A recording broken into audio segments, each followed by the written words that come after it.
Ano ba ang vitamin B? Okay, ang vitamin B, maraming klaseng vitamin B. Pero yung vitamin B complex na usually nire-reseta ng doktor, yung B1, B6, B12. Okay, minsan tawag nila dito parang anti-stress eh. Parang anti-stress siya, parang stress tablet siya. So, pag ang isang tao ay kulang sa vitamin B, anong mga senyales?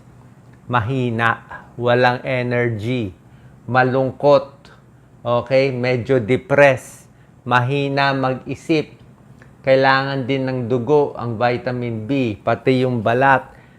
Pag kulang sa vitamin B, madalas may sugat-sugat dito. May sugat-sugat dito sa tabi ng labi.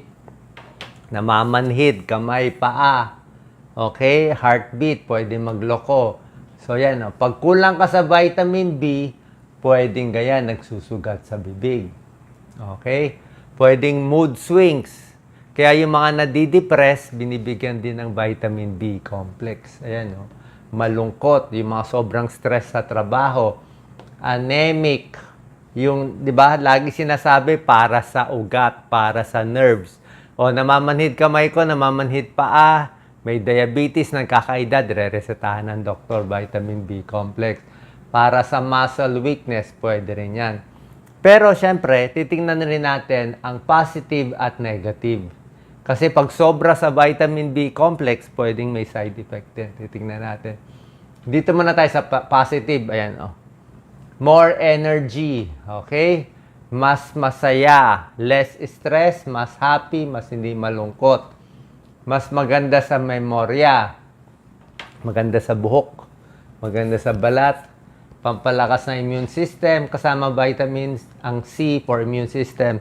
Vitamin B12 para sa red blood cell. So yan yung sinabi ko, di ba? Pag kulang, minsan nagdudugo, bleeding gums, depressed. Ito yung mga pagkaing mayaman sa vitamin B. Actually, pag healthy ang diet nyo, hindi nyo naman kailangan uminom ng vitamin B complex. Hindi naman kailangan. Kung kompleto tayo dito sa mga masusustansya, isda, mainly seafoods. Sari-saring isda at itlog, gatas, at green leafy vegetables. So, green leafy vegetables, sari-saring isda, itlog, gatas, yun mismo ang maraming vitamin B. Mura naman green leafy, di ba? Mura din naman ang itlog. So, vitamin B complex, usually B1, B6, B12. Minsan yung mga tao, lalo na sa mahihirap na lugar, kulang sa diet, di ba? Pag kanin lang tsaka konting ulam, kulang yon. Pag tumatanda, minsan nagkukulang sa vitamin B, kaya namamanhid. Pag buntis, kailangan niya ng folate, ibang vitamin B yon. Depende sa kinakain mo. Kung paulit-ulit ka lang fast food, hindi rin maganda, bababa vitamin B mo. Alcoholic, manginginom na lalaki. Yung mga manginginom na lalaki, kailangan uminom ng vitamin B complex. Kasi nga, nagkukulang sila sa vitamin B. Totally vegetarian, actually healthy ang vegetarian pero yung talagang walang seafoods. Yung vegetarian na may isda, hindi mo kailangan ng vitamin B complex. Pero yung gulay lang talaga, walang itlog, walang gatas, walang isda, kulang sila sa vitamin B12. So, yung talagang totally vegan sila, binibigyan ng vitamin B12. Nagkukulang din. So, ito yung mga pagkain. Okay? Kunin muna natin sa pagkain, sari-saring isda, atay, beef liver, mataas yan, isa iron, vitamin B. Manok, may vitamin B, tulad ng sinabi ko, egg, dairy, green leafy vegetables, kahit ano, kangkong, talbos, maganda. Munggo, beans, okay? Meron mga fortified cereal, yung mga nilalagyan ng vitamin. Saging, may vitamin B. Maraming vitamin B ang saging. Di ba sinabi ko saging pampasaya? Munggo, nuts. So ito, mga healthy foods. Pag kompleto kayo dito, gulay, may ganyan, may prutas, hindi kayo magkukulang sa vitamin B complex. Malamang din nyo na kailangan. Inuulit ko, isda, poultry, beans, nuts. Ayan, no? Seeds. Dark green leafy, spinach, broccoli, kangkong. Napakaganda. Malunggay. O, itong mga citrus fruits, okay din yan. Banana. At soy products, tokwa, tofu, pwede rin siya. Ano ang benepisyo ng vitamin B based on medical studies? Tingnan natin mga pag-aaral, ha. Ito, 1 month binigyan ng vitamin B complex ang 200 na mga lalaki. Oh, mas maganda mental health nila. Sabi nila, less stress sila. Usually, 1 month lang nga binigay. Gaano mo ba katagal dapat inumin ng vitamin B complex? Wala namang time, pero hindi naman panghabang buhay. Gusto mo 1 month, gusto mo 2 months, 3 months, pwede yun. Pwede mo naman itigil eh. Itong isa naman, kabataan, binigyan ng vitamin B complex. No? Bawas stress, bawas mental fatigue. Ang tanong nyo, pwede bang multivitamin naman? Pwede rin naman ang multivitamin lang. Kaya lang ang multivitamin, konti lang ang vitamin B niya. Diba? Puro katiting. May vitamin A, may vitamin C, may vitamin E. Parang binigyan ka lang pa konti-konti. Hindi siya talaga vitamin B complex. Pero yung mga 1,6,12, mga stress tab, marami, mga neurobion, wala tayong na-endorse. Kahit anong generic na vitamin B complex, mas puno sa 1,6,12. Mas bagay sa stress, sa nervyos, sa may problema. Okay? Anxiety and depression. Kwento ko nila sa inyo. Nung kabataan ko, 25 years old ako, na-depress ako. Major depression. Binigyan ako antidepressant. Tapos yung doktor ko, dun sa Cavite, sa Lasal, binigyan niya ako vitamin B complex. Hindi ko pa alam para saan yun eh. Sabi niya, Doc, hindi pa ako doc nun eh. Really, maganda yan, vitamin B complex. Okay yan, pampatulog. Hindi niya sinabi na depressed ka, nervyos ka, stress ka, pero bagay sa'yo.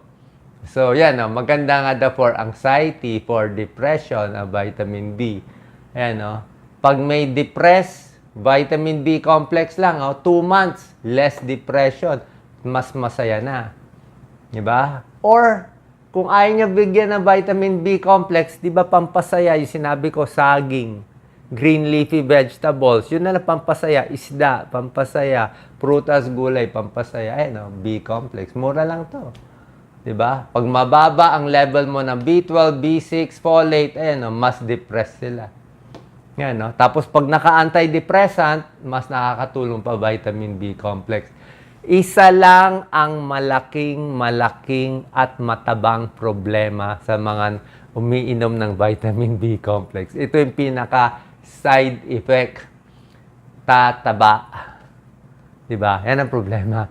So, pag stress ka, depressed ka, at mataba ka na, pag-isipan natin. Kasi ang vitamin B complex, nakakagutom.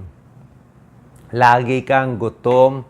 Na-experience ko yan. Yan ang sinabi ng doktor. Magugutom ka, baka tumaba ka 5 pounds. Kaya bagay ito sa alcoholic na payat, o sa may mga sugat-sugat dito na payat, o malungkot at payat. Mas gusto mo yung payat, pampataba, weight gain eh. May pag-aaral, pag nagbigyan ng vitamin B complex na mga tableta or capsule, tumataba.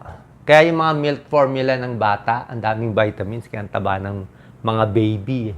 Biglang lumolobo yung baby sa dami ng vitamin sa gatas. Pag maraming vitamin B, tumataba at minsan nagkaka-diabetes pa. Dahil nga kain ng kain. So ito yung side effect niya. Kaya ka nga lumalakas eh, binibigyan ka nga pagkain eh. So depressed, ayaw kumain ito, mapapakain ka. Ito ang side effect. Kaya kung mataba ka na, hinay-hinay, siguro 1 month mo lang inumin o 3 times a week mo lang inumin, pwede. Okay, other side effect, pag ihi mo, iba kulay. Kulay medyo mag-yellow. Okay? Okay lang naman yon, mag-yellow. May overdose ba? Dapat naman hindi mag-overdose. Kaya sinabi ko naman, hindi habang buhay yung vitamin B complex. Pwedeng 1 month, 2 months. At most siguro 3 months, pwede mo inumin. Kasi, wag mo lang i-overdose. Pag in-overdose mo kasi, pwedeng imbis na makatulong sa nerves, makasira pa ng nerve damage. Imbis na makaganda sa balat, lalo pa nakasira ng balat kasi nasobrahan mo eh. Lahat ng bagay pag sobra, vitamins pag sobra masama. Vitamin A sobra masama. Kasi ito kasi puro na siya, pure na siya. Sa pagkain, kahit sobrahan mo, okay lang eh. Hindi ka ma-over sa vitamin sa kakakain. Kasi kain lang mangyari, tataba ka lang, di ba? Pero ito nga, may side effect siya kasi nga, ano siya eh, pure siya na vitamin B. So yan ang possible side effect at na-overweight ka. Merong mga vitamin B sa pagkain tulad ng sinabi ko, atay, green leafy vegetables, isda, monggo, talbos, lahat yan pwede para sa'yo. Yan, ito yung mga list ng vitamins. Ito nga sinasabi ko sa yung toxicity. Pag nasobrahan ng vitamins, may mga side effect. Oh. Rash, ulcer, liver damage, blood sugar.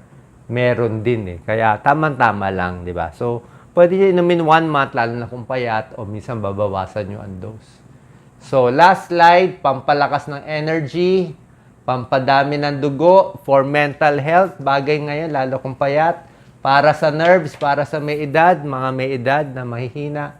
After meals, before meals, siguro with meals, wala namang kaso. Pampalakas ng immune system, maganda rin sa puso. Sana po nakatulong tong video natin. Pero syempre, kung meron kayong question, meron kayong naramdaman, pakita tayo po sa inyong doktor. God bless po.